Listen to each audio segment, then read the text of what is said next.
श्री स्वामी समर्थ. चंद्रग्रहण ही एक खगोलीय घटना आहे, परंतु चंद्रग्रहणाला ज्योतिषशास्त्रामध्ये सुद्धा विशेष महत्त्व आहे.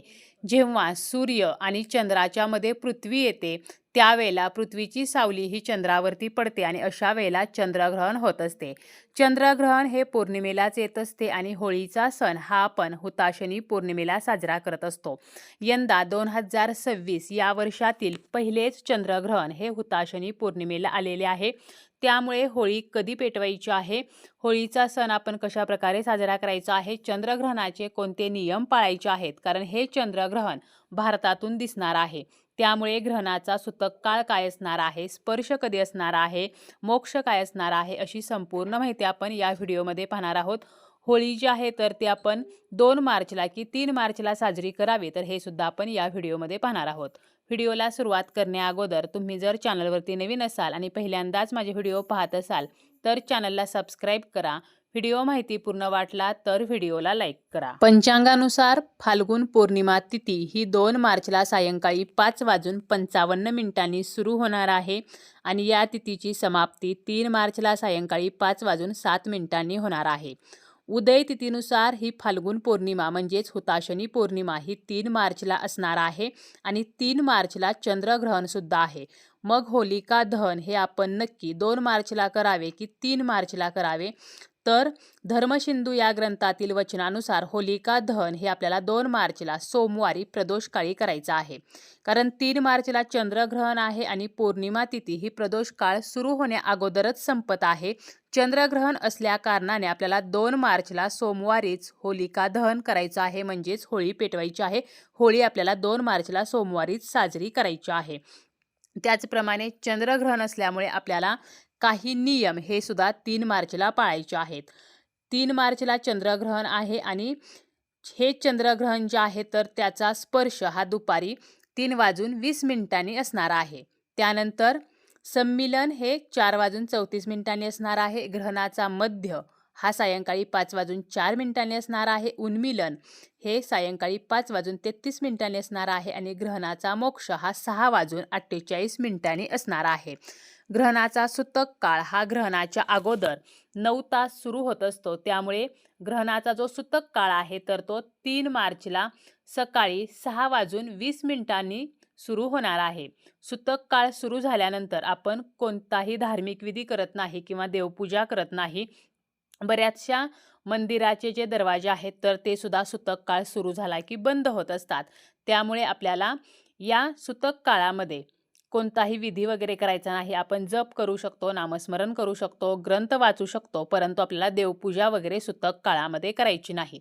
आणि सूतक काळ जो आहे तर तो अगोदर सांगितल्याप्रमाणे 3 मार्चला सकाळी 6:20 सुरू होणार आहे आणि त्यानंतर दुपारी ग्रहणाचा स्पर्श जो आहे तर तो 3:20 असणार आहे. ग्रहणाचे नियम पाळावेत की नाही पाळावेत तर हे प्रत्येक व्यक्तीवरती अवलंबून आहे.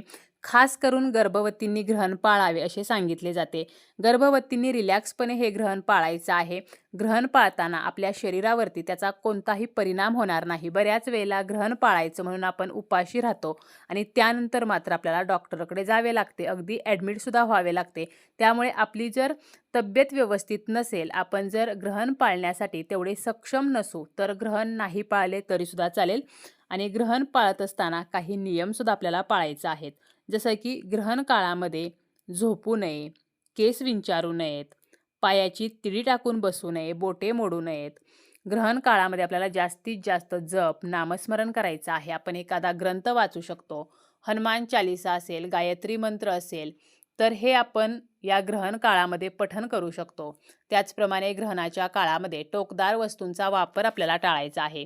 सुई असेल, कात्री असेल किंवा विळीने, चाकूने काहीही या ग्रहण काळामध्ये चिरायचं नाही, कारण अशा वस्तूंचा वापर हा ग्रहण काळामध्ये करणे हे अशुभ मानलेले आहे.